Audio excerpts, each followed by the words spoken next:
হাদি হত্যার বিচারের জন্য তার পর্দানশীল স্ত্রী রাস্তায় নামতে বাধ্য হয়েছেন আমরা শুনেছি। এই দেশে বিচার ব্যবস্থা নিয়ে আমরা বড়ই হতাশ। হাদির বিচার কি আদৌ হবে? প্রিয় ভাইয়েরা, আমরা দেখছি একটা দলের আমিরকে একজন অসহায় নারী জড়িয়ে ধরেছেন। আমাদের জিজ্ঞাসা হলো, এটা ইসলামী শরিয়া লঙ্ঘন হয়েছে কিনা বা এর ইসলামের বিধান কি?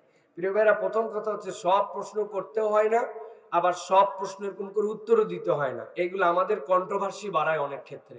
তবুও যেহেতু একটা নারী কেউ একটা পুরুষকে ধরেছেন, সেই ক্ষেত্রে এক্ষেত্রে শরীয়তের কত বিধান আছে। একটা হচ্ছে, প্রিয় ভাইরা, স্বাভাবিকভাবে আপনি একজন পুরুষ, আপনার যিনি গায়রে মুহররম, তিনি আপনাকে স্পর্শ করবেন না, ছুবেন না, আপনার মধ্যে একটা ডিস্টেন্স থাকবে। এটা হচ্ছে ইসলামী শরীয়তের বিধান। দ্বিতীয় বিধান হচ্ছে, এই পর্দার ক্ষেত্রে যখন কোনো মেয়ের শাহওয়াত চলে যায় তথা পিরিয়ড বন্ধ হয়ে যায়, ওই মেয়ের ক্ষেত্রে পর্দার কতগুলো বিধান হালকা হয়। যেমন তিনি হচ্ছে এই যে ইল্লামা যাহারা মিনহা, যেগুলো প্রকাশিত অঙ্গ থাকে, মানুষের হাত বের হয়ে থাকে, পা বের হয়ে থাকে, পায়ের, এইগুলোর ক্ষেত্রে তাদের জন্য অনেক বিধিবিধান তখন হালকা হয়, কেননা তার প্রতি কারো কোনো চাহিদা নাই। তৃতীয় কথা হচ্ছে, এইটা তার পর্দা, কিন্তু একজন পুরুষের সাথে তার পর্দার কোনো ঘাটতি হবে না, পুরুষের সাথে তার পর্দা চলমান থাকবে। কিন্তু চলমান সিচুয়েশনে যেটা ঘটেছে বা তারা তাদের পক্ষ থেকে যেটা ব্যাখ্যা করেছেন, সেটা হচ্ছে একজন নারী ছিলেন, তিনি মা বয়স্কা, তার সন্তানকে তিনি জুলাই আন্দোলনে হারিয়েছেন। যখন তিনি এই সকল বিষয়ে দেখেছেন, তখন আবেগে আপ্লুত হয়ে তিনি তার পায়ের কাছে জড়ায় ধরেছেন। এটা না তিনি তাকে ধরতে বলেছেন, না তিনি ইন্টেনশনালি অন্য কোনো কারণে ধরেছেন, এটা একটা পরিস্থিতি শিকার। তারপরেও তিনি এখান থেকে সরায় দিয়েছেন বা তাকে ছাড়াই দিয়েছেন। কিন্তু কোন একটা বৃদ্ধ বয়স্ক মা, তিনি যদিও ধরা যায় না, কিন্তু যদি আপনার কাছে এসে জড়ায় ধরে, আপনি কি তাকে ঝাটকা মারে লাথি মারে ফেলে দিবেন? এটাও কিন্তু ম্যানার নয়। পরিস্থিতি অনেক সময় এরকম ক্রিয়েট করে, কিন্তু আমরা যারা এই পরিস্থিতিকে নিয়ে অপব্যাখ্যা করতে চাই অথবা কারো চরিত্র হনন করতে চাই, কেবল এই সাবজেক্ট না, অন্য কোনো বিষয়েও যদি কেউ কারো চরিত্র হনন করতে চায়, তাহলে এটা সুন্দর দেখাবে না। আল্লাহ আমাদেরকে বোঝার তৌফিক দান করুক। আর যারা এরকম লিডার হবেন, তাদের আশপাশেও কিছু প্রোটোকলের ব্যবস্থা রাখতে হবে, কারণ মানুষ এইগুলাতে পরিস্থিতির শিকার হয়, তাদের সাথে যেন এরকম না হয়, কেউ যেন এরকম করতেও না পারে, সেই ক্ষেত্রেও সতর্ক থাকার জন্য ভবিষ্যতে চেষ্টা করতে হবে। আল্লাহ যেন আমাদের ভুলগুলাকে মাফ করে দেন, আমাদের আবেগগুলাকে নিয়ন্ত্রণ করার মতো তৌফিক দান করেন।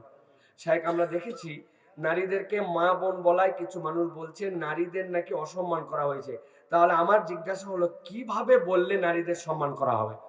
প্রিয় ভাইয়েরা, যারা আমাদের দেশে ফেমিনিস্ট বা নারীবাদী, এরা হচ্ছে বাংলাদেশ কেন পৃথিবীর ইতিহাসে সবচেয়ে বড় দুমুখা চরিত্রের অধিকারী। যদি কোনো ইসলামপন্থী অথবা ইসলামিক লেভেলের কোনো কোনো নারী যদি আক্রান্ত হয়, ইনাদের মুখ খোলে না, ইনাদের কোনো কথাবার্তা আপনার খুঁজতে পাবেন না।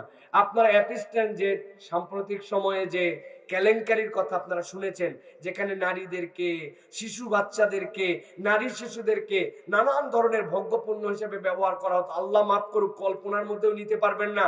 ফার্মের ব্রয়লার মুরগি যেরকম পুরায় ভেজে খাইছে, ওরকম শিশু কন্যাদেরকেও বিশ্বের তাবৎ তাবৎ মোড়লেরা এরকম জায়গায় যে এরকম একত্রিত এরকম অন্যায় করেছে।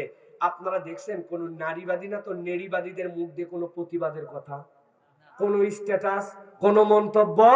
উনাদের এই মন্তব্য নাই, কিন্তু উনাদের যত কামড় দেখবেন সব হচ্ছে পর্দা, হিজাব, ইসলামপন্থী।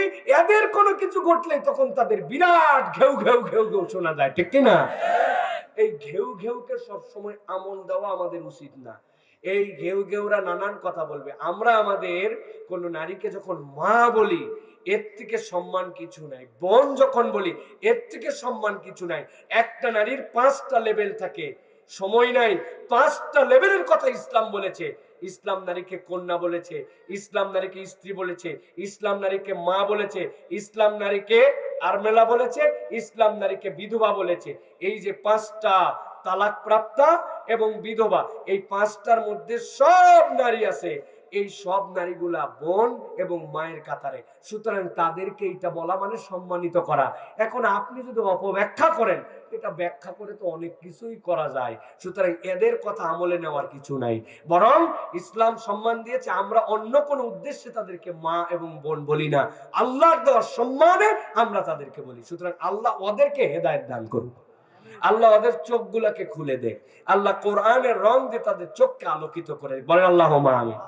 আমি ওই যে আমার বিখ্যাত কথা বলছিলাম না, যে আমার আব্বা লাল আম্মা লাল, এরা হচ্ছে সেই পার্টি।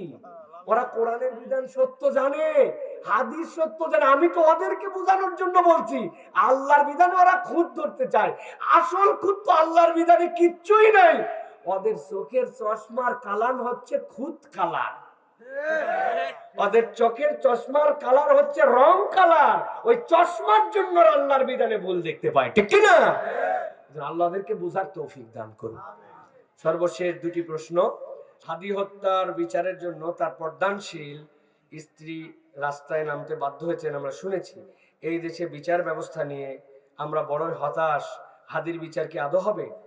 প্রিয় ভাইয়েরা, আমি হাদির বিচার হবে কি হবে না আমি জানি না, আমরা কামনা করি হাদির বিচার হোক, কিন্তু আমি আপসেট হয়েছি ভিন্ন জায়গাতে।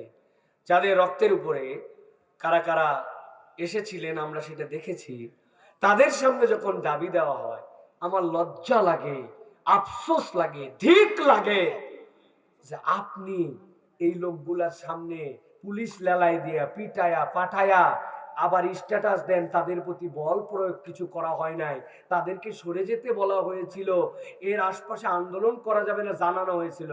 এই আশপাশে আন্দোলন করা যাবে না কাদেরকে বলেন?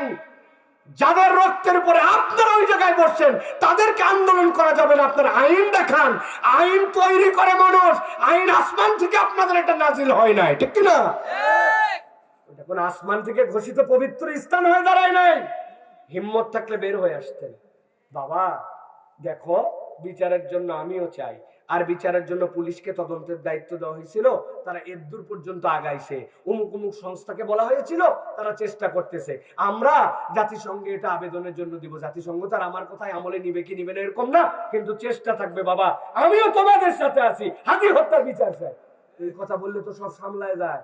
আপনি কুত্তার মতো, শুয়োরের মতো, বন্য শুয়োরের মতো ওই পূর্বের রেজিমের ওই বাহিনীকে লেলাই দিয়ে আমার মায়ের পেটের মধ্যে লাথি মারছে, মুরব্বী বোরখা পরা নারী তার বুকের মধ্যে লাথি মারছে। হাদির বিচার কেবল নয়, এই সকল কুলাঙ্গার পুলিশদের বিচার চাই আমরা, ঠিক কিনা? কত বড় দুঃসাহস, কত বড় বেয়াদব! চরিত্র এখন পর্যন্ত চেঞ্জ হয় নাই তাদের। আফসোস আর দুঃখ যে আমরা আসলে কার কাছে বিচার চাবো? বিচার চাওয়ার মতো কেউ নাই। আমাদের চূড়ান্ত বিপ্লব লাগবে, যেই বিপ্লবে ইনসাফের বাংলাদেশ কায়েম হবে, ঠিক কিনা? এদের দ্বারা কিচ্ছু হবে না। এদের প্রতি যারা বিশ্বাস করছে তারা ধোঁকা খাইছে। আল্লাহ আমাদেরকে বোঝার তৌফিক দান করুন। আমরা চাই আমাদের জন্য আল্লাহ এমন নেতৃত্ব দেন, এমন লিডার দেন যারা আল্লাহ রাব্বুল আলামিনের জন্য ভয় করে এই দেশকে ইনসাফের বাংলাদেশ যেন বানাতে পারে। বলেন আল্লাহুম্মা আমিন। অনেক দীর্ঘ করে ফেললাম। আল্লাহ আমাদের সব